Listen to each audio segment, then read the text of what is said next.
to Unpolished Gem. Today I'm going to be sharing another one of my Christmas recipes with you, and this one is my golden and tender Christmas turkey recipe. Roast turkey can sometimes get a bad rap because we're worried that that meat's going to be dry, but with this recipe I ensure you have the most tender breast meat and a crispy roast turkey to serve at your Christmas function. I'm going to be sharing with you how to prepare, how to roast and how to carve this beautiful Christmas turkey.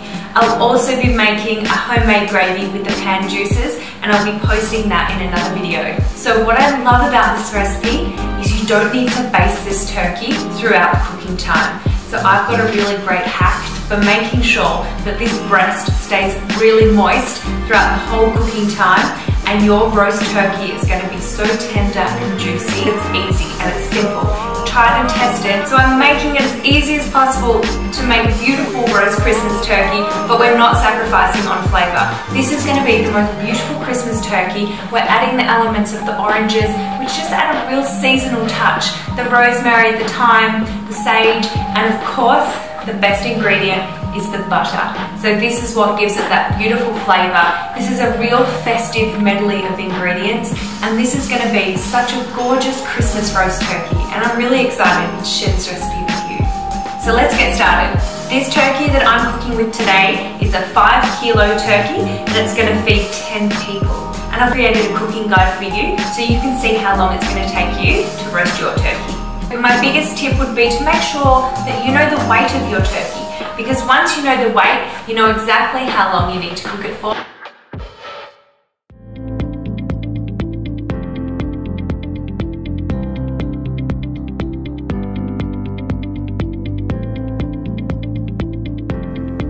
So here's your list of ingredients that you're going to need, followed by your method, and I'm going to put all of this information in my YouTube bio as well. This is my helpful way to calculate your cooking time for your turkey, and I find this really easy.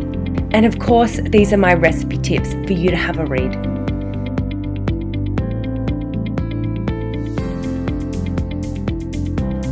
First, I'm going to preheat my oven to 220 degrees, and then I'm going to move on to preparing my turkey by simply cutting up my carrots, my celery, my onion, really roughly.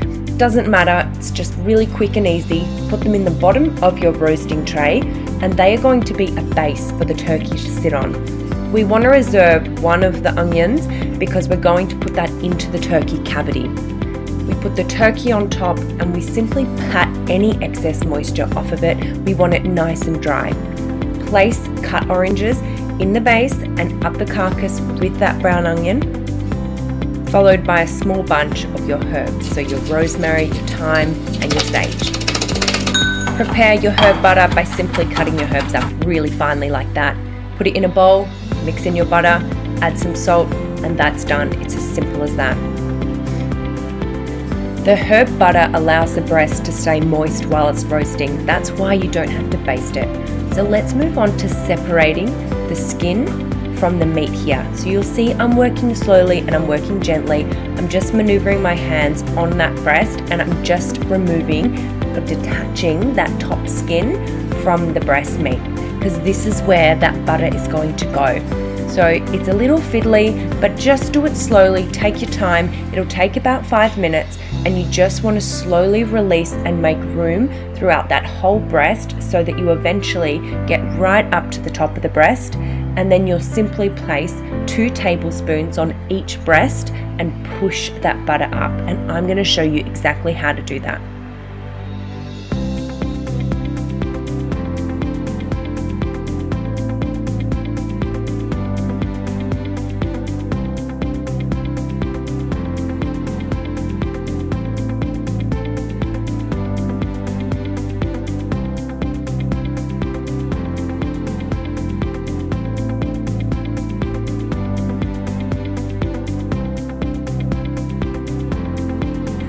So nice and slowly, I'm almost there. I'm going to show you a different angle now so you can see exactly how much space is in that breast cavity now. So by putting that butter in there, it simply sits on top of the breast and keeps it moist throughout the whole cooking process. So I want to make sure right up the top there that is free as well. So I'm really pushing and being careful to make sure that I separate that skin from the meat right up to the top of the breast there. And it does get a little bit more difficult as you get closer to the end, but it makes a huge difference. It's a little bit of a fiddly task, but it's absolutely worth it, because then you don't have to baste your turkey at all throughout the cooking time.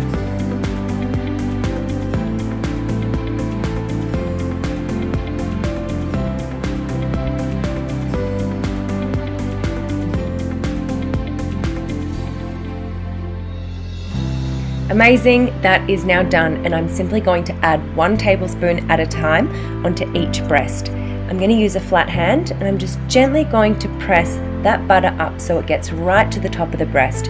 We don't want it sitting in just one spot, we want it all the way around that breast so that each bit of the breast is kept moist while it's cooking. So you see it's like a little ball on top there once it's in, and I just gently pat it and push it to the top of the breast there.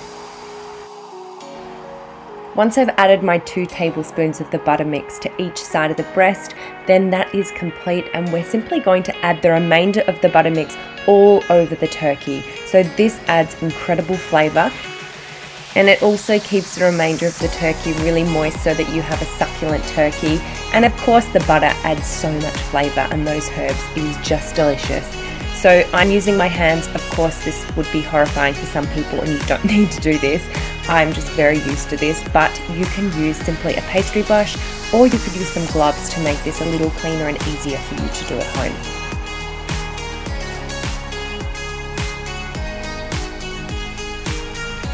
Your piece de resistance is prepped, so we're just going to add some salt, some pepper, which of course adds great flavour. And one thing to remember as well is we never usually season this again before serving it, so it's important to be generous with our salt and pepper. Then we're going to add our chicken stock by simply diluting the stock if you're using powder, otherwise simply just pouring it straight down the side of the roasting pan, not on top of the turkey, but just down the side. I'm adding a few sprigs of rosemary into the baking dish, and then we are ready to add some foil on top of this roast turkey, and then it's going to go in the oven. So this is a really simple method, because now that we've added the foil, this turkey is going to stay really moist in the oven. We put it in the oven on this hot heat, we straight away turn it down, and then we only touch the turkey when there's 1 hour left of cooking to go. So into the hot oven, it's on 220 degrees, in it goes, immediately turn it down to 170 degrees, and then when your turkey has 1 hour left of cooking to go, which is now for me, I'm taking it out and I'm taking that foil straight off,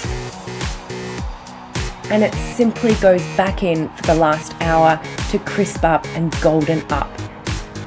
As you can see, it's looking really moist, which is exactly what we want, and this last hour it's just going to go completely golden. So my roast turkey is now finished roasting. It's now time to take it out the oven.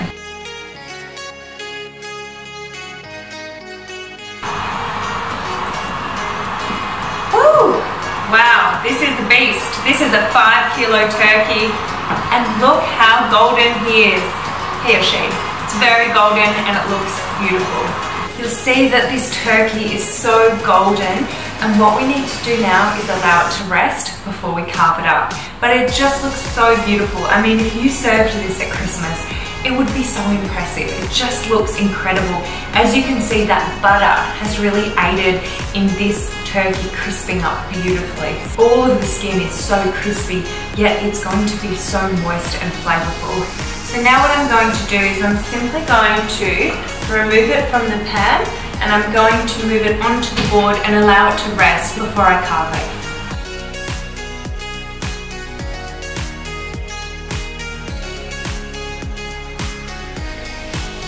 This is my golden and tender roast turkey once it's come out the oven.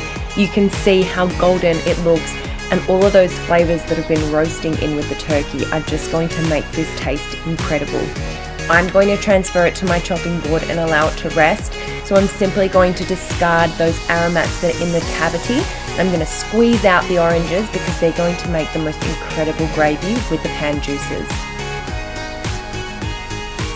Now remember that a turkey is really heavy, so you may need to use your hand when you're doing this, and I apologize for the bad camera angle, but I wasn't quite prepared for how heavy this turkey was. So you can use your hand for support. You really need some good tongs to get in here. We're going to drain it slightly as we lift, and then we're going to put it onto our board and leave it to rest for 30 to 60 minutes. Then we are ready to move on and carve our turkey. So make sure that you have your serving platter next to you ready to go, and just remember it's the exact same carving method as cutting up a chicken. So we're first going to slice down through that drumstick into the gap there. So we want to remove the thigh and the drumstick from the turkey.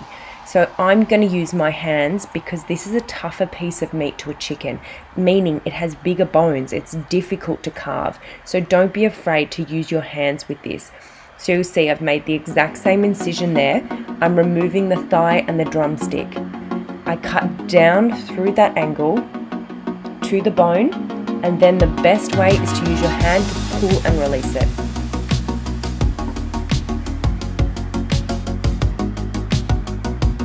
I'm going to show you a little bit later how to cut through that joint so that you separate the thigh and the drumstick. Now I'm simply going to cut through and remove those wings. Once again, use your hands, it makes it much easier. They are very big wings.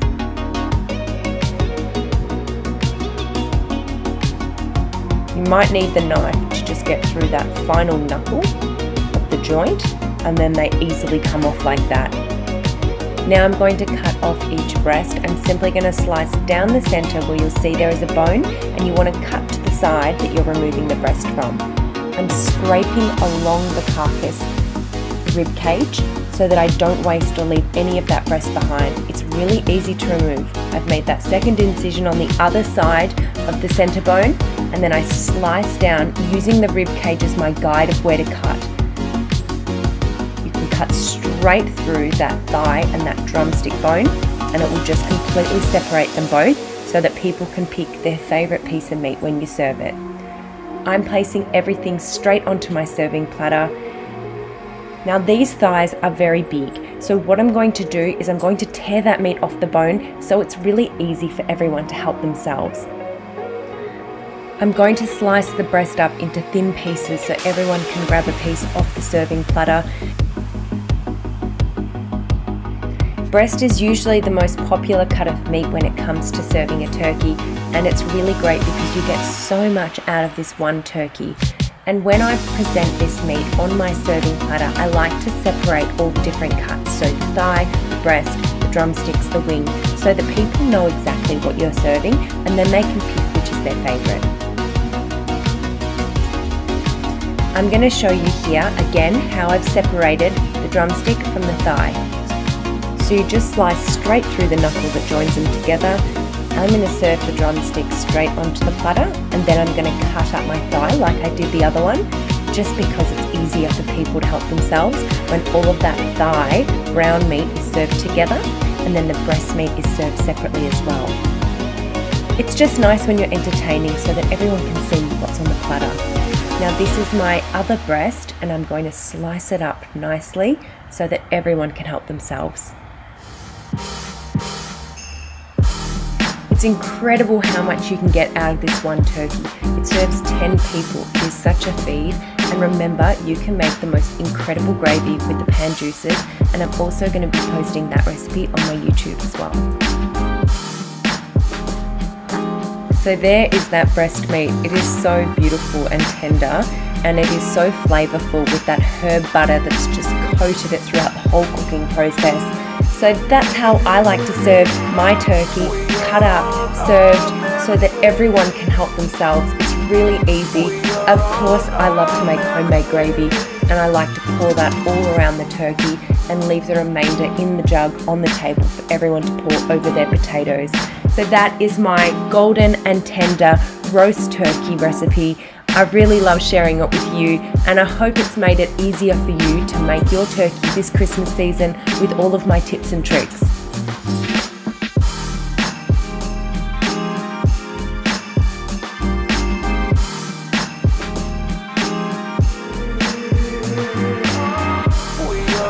Thanks so much for watching Unpolished Gem. I've loved sharing my festive recipes with you, and I hope these bring a lot of joy and some delicious meals to your family and friends. I'll see you next time on Unpolished Gem, and please remember to like and subscribe to my channel if you'd like to see more.